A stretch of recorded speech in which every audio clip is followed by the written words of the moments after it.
Bismillahirrahmanirrahim. Assalamualaikum warahmatullahi wabarakatuh.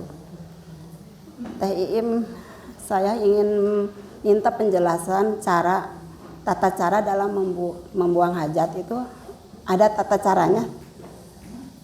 Itu saja yang dapat saya sampaikan. Assalamualaikum warahmatullahi wabarakatuh. Waalaikumsalam warahmatullahi wabarakatuh. Bismillah, alhamdulillah, wassalatu wassalamu ala rasulillah. Apakah ketika kita beristinja ataupun ketika kita membuang air besar, air kecil, ada tidak adab tata kramanya? Ada atau Bu? Di dalam Islam mana yang tidak lengkap? Karena secara hakikatnya Islam itu adalah akhlak, Bu. Jadi Allah mengutus kepada Nabi Muhammad itu adalah untuk apa? Makarimal akhlak, untuk menyempurnakan akhlak. Berarti ya otomatis tidak hanya makan ada tata kramanya, mandi ada tata kramanya, minum ada tata kramanya, apapun mau masuk ke rumah, keluar rumah, masuk masjid ada tata, termasuk mau membuang hajat juga ada tata kramanya. Nah itulah sebetulnya di dalam kesempurnaan Islam. Apa saja yang menjadikan tata krama ketika kita masuk ke kamar mandi? Mau apapun itu ya, kita ke kamar mandi. Jika kita mau masuk ke kamar mandi, harus diingat yang pertama kita harus selalu mendahulukan kaki kita menggunakan kaki yang kiri. Jangan menggunakan kaki yang kanan. Kalau ingat. Ya kalau ingat, kalau nggak ingat kadang saya juga udah di jamban, baru sampai kaki mana gitu. Kalau ingat ini mas, setidaknya kalau kita udah mendengar ilmu mah gitu ya Bu, nggak bakal lupa terus, bakal ada yang ingatnya. Kalau ingat kita masuk kaki yang kiri. Sabari ibu teh ngadoa, Allahumma inni a'udzubika minal khubusi wal khaba'is. Ya Allah, jauhkeun atana piraksa abdi tina godaan setan lalaki jeung setan istrina gitu. Nah, masuk ke ibu teh ke kamar mandi. Misalkan ibu ke kamar mandi teh mau apa? Mau kencing atau misalkan mau membuang air besar. Bagaimana caranya jika kita mau membuang air kecil, mau membuang air besar? Maka Rasulullah mengajarkan kepada kita, ini hukumnya adalah sunnah. Barusan kaki kiri juga hukumnya sunnah, ya, tidak wajib, hukumnya sunnah. Maka disunnahkan dengan keadaan jongkok, ya. Jangan sambil berdiri begitu. Masa atuh mau buang air besar sabari berdiri gitu ya. Iya Bu, kalau misalkan membuang air kecil, Ibu selalu bagaimana? Suka jongkok ya. Tapi kalau laki-laki, Bu, pernah gak lihat laki-laki buang air kecil sambil berdiri? Kan sering. Nah sebetulnya itu teh di dalam tata krama itu teh kurang baik. Wartosan ke caroge ibu bisi papang dina baritati ulah eta teh. Karena setiap Rasulullah menyunahkan atau mengajarkan kepada umatnya, tentu semuanya itu akan ada hikmahnya ataupun ada manfaatnya. Dan oleh dokter pun diteliti bahwa bagi laki-laki yang membiasakan, ini mah menurut ahli kesehatan, bagi laki-laki yang membiasakan kencing dengan keadaan berdiri, maka itu dikhawatirkan rentan akan mendapatkan penyakit prostat. Maka ini menurut kesehatan ya Bu ya, bukan menurut saya, menurut kesehatan maka dikhawatirkan lelaki tersebut akan mendapati penyakit prostat seperti itu. Karena itulah, karena apa? Karena di dalam kondisi jongkok itu adalah kondisi yang paling sempurna menurut Rasulullah, menurut aturan agama. Jadi kalau misalkan kita buang air kecil, buang air besar di dalam keadaan posisi duduk ya, misalkan pakai WC duduk, sebetulnya itu ada saraf-saraf yang mana mengeluarkan air besar ataupun air kecilnya itu jadi kurang tekanannya, berbeda dengan kita posisi jongkok. Jadi kalau beli WC mah udah webulah yang jongkok we aja ya, nggak perlu yang sabari duduk gitu. Nah, kemudian ketika kita berjongkoknya itu, yang mana posisi kaki kiri kita itu bersandar ke kaki kiri. Jadi ketika kita cingogo gitu nyabunya, tah Jadi si badan teh lebih doyong gitu Bu. Jadi lebih menekankan kakinya ke posisi kaki yang kiri, begitu Rasulullah mengajarkan.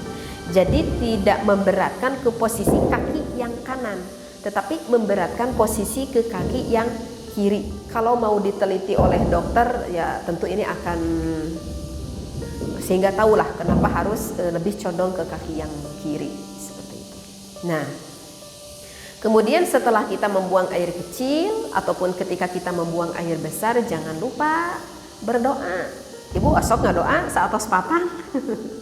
Berdoanya begini Bu, Allahumma tohhir qalbi minan nifaqi wa hassin farji minal fawahishi. Allahumma ya Allah tohhir qalbi, moga membersihkan Allah kepada hati saya, minan nifaqi dari kemunafikan, wa hassin farji minal fawahishi, dan ngaraksa mencepurang matina kegorengan. Kalau ibu sulit menghafal pakai Arabnya ya udah pakai Sunda we gitu ya. Ya Allah mugi ngaraksa hate abdi tina kamunafikan jeung ngajaukeun kagorengan ka diri abdi. Nah sakitu oge biasa ya. Jadi biasakan Bu, sesudah kita membuang air kecil ataupun membuang air besar kita berdoa seperti itu. Kemudian di sini dikatakan di dalam Fathul Qorib kita harus menjauh dari manusia sekira akan terdengar suara kotoran ataupun tercium. Kalau ini mah kan ini mah cocoknya untuk zaman dulu Bu. Kan kalau sekarang mah kita rata-rata di rumah itu sudah mempunyai kamar mandi masing-masing. Berbeda dengan zaman dahulu. Kan kalau zaman dahulu saya aja waktu kecil di rumah teh belum punya kamar mandi. Jadi kalau misalkan mau mandi teh ke jamban umum gitu Bu, ke jamban umum. Kadang kan kalau zaman dulu mah ada apa tuh sungai-sungai gitu ya. Terus kayak ada tenda-tenda kecil gitu ya. Nah, ini mah tidak cocok untuk zaman sekarang sih sebenarnya. Itu zaman dulu, sehingga lebih baik ketika kita membuang air kecil, air besar, membuang kotoran besar maksud saya, menjauh dari misalkan ada kerumunan orang, takut tercium aroma baunya kita ataupun takut terdengar seperti itu. Kemudian di sini dikatakan adab tata krama yang selanjutnya tidak berdiri dan tidak melihat kemaluan ketika kita membuang air kecil ataupun membuang air besar. Jadi tidak perlu dilihat-lihat. Ketika buang air kecil atau air besar tidak perlu dilihat alat kelamin kita, dan juga tidak perlu dilihat kotoran yang keluar gitu. Ya, jadi tidak perlu dilihat, itu hukumnya makruh begitu ya, kita melihat kotoran atau melihat alat kelamin kita ketika kita buang air kecil ataupun air besar. Kemudian apalagi di sini, tidak bermain-main dengan tangannya, itu kan nuju bapak-bapak misalkan lagi buang air besar gitu, si tangan teh aya damal nyoo anu payun misalnya gitu ya, teh aya damal tak ulah eta teh makruh gitu tanya bisi caroge ibu jika gitu teh kudu cenah eta teh. Jadi tidak bermain-main dengan tangannya.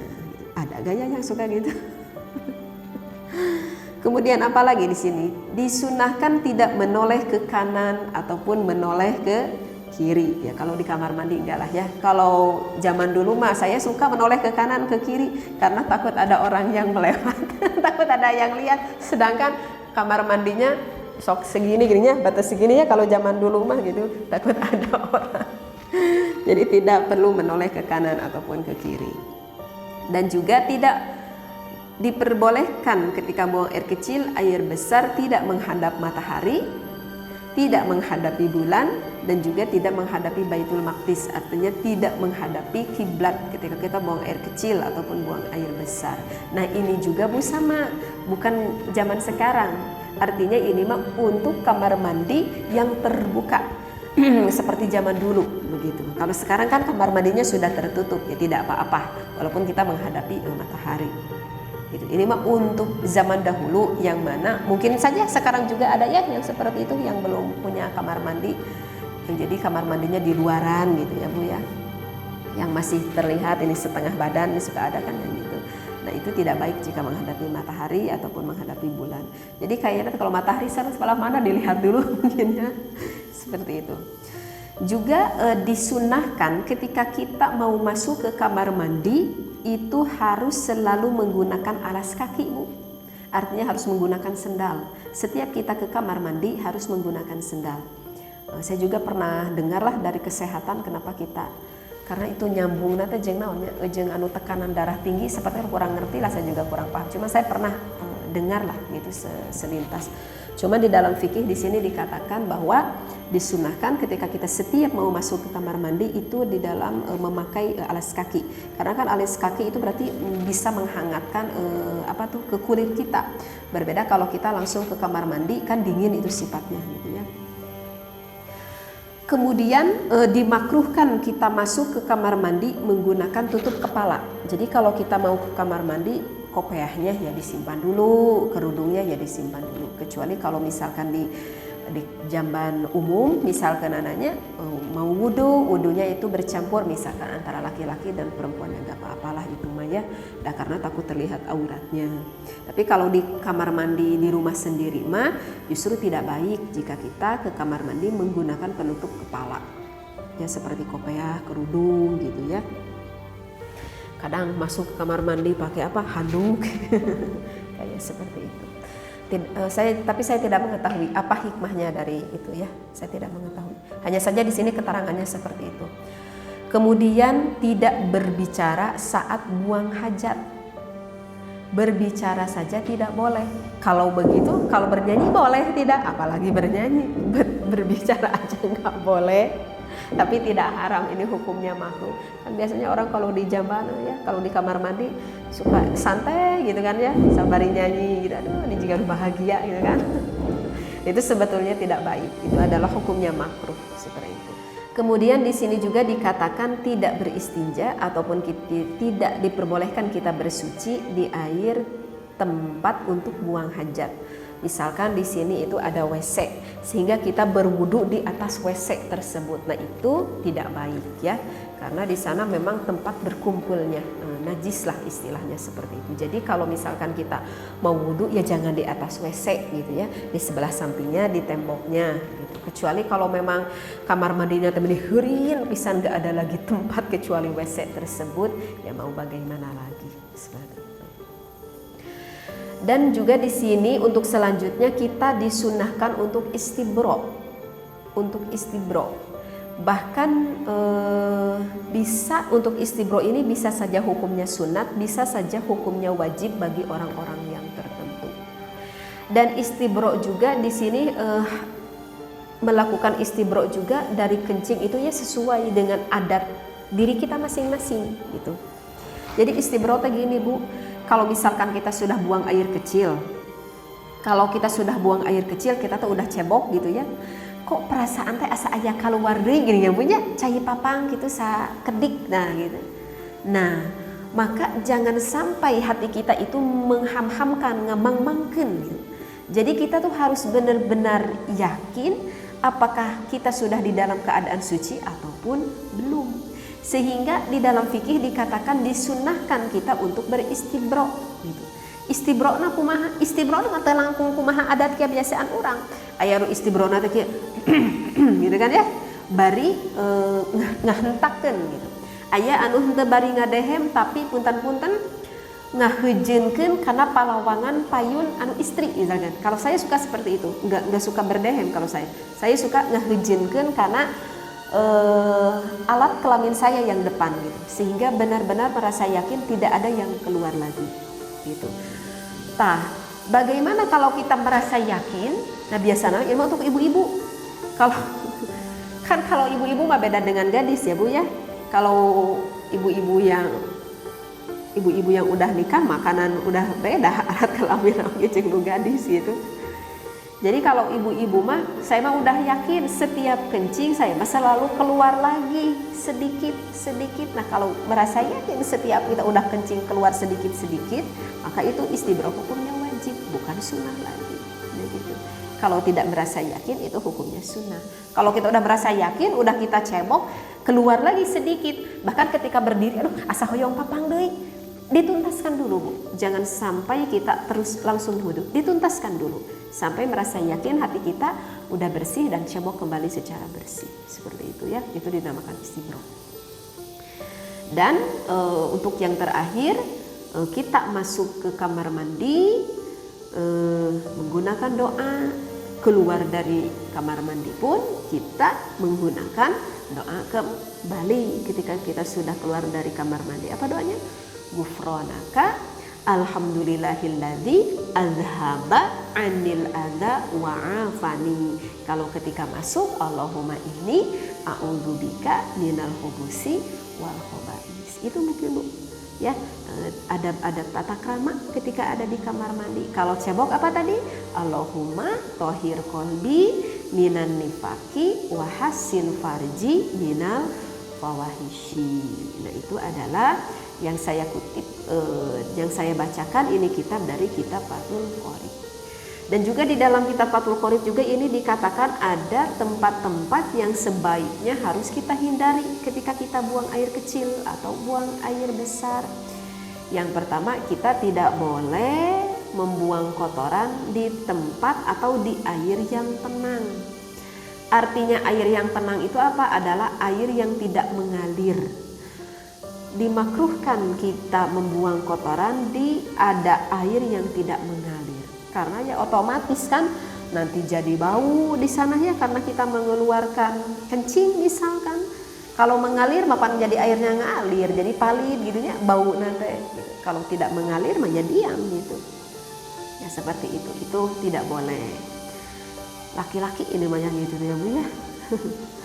Kemudian tidak boleh di tempat-tempat yang tertiup angin. Maksudnya di sini yang tidak tertiup angin, yang tempat yang tertiup angin itu yaitu misalkan di tempat-tempat yang biasa manusia untuk berjalan begitu, ataupun biasa juga tidak boleh di tempat yang suka diduduki oleh manusia gitu. Tahu ini tempat yang suka berkerumun, orang duduk di sini begitu ya, nungiuhan misalkan. Laki-laki seenaknya cungklang cingkleng sambil berdiri cor. Untung tadi sinterku jin ogenya Bu atau aku juri. Juga kita tidak boleh di bawah pohon yang berbuah, tidak boleh, makruh. Kalau perempuan sama nyanya ima laki-laki jangan yang begini teh. Tidak boleh mengeluarkan air kencing ataupun air besar di bawah pohon yang berbuah. Juga di tempat yang berlubang, daripada asa aya lubang iya cor we didinya di tempat nu aya lubang. Ulah sami. Oke, nu terakhir ulah di tempat anu bersalin, tidak boleh. Karena di sana tuh ada itunya Bu, di salin teh bisi aya naonan. Bisi aya anu ngulahek didinya orang cer didinya diketrok. Jadi enggak boleh gitu ya. Nah itu adalah tempat-tempat yang sebaiknya dihindari oleh kita ketika kita buang air kecil ataupun ketika buang air besar. Oh jadi di mana? Ya udah di tempatnya saja, di kamar mandi inti nama gitu ya. Yang mana keterangan ini saya bacakan yang terdapat di dalam kitab Fathul Qorib ataupun Takrib Cek Santrima gitu ya. Wallahu a'lam. Wassalamualaikum warahmatullahi wabarakatuh.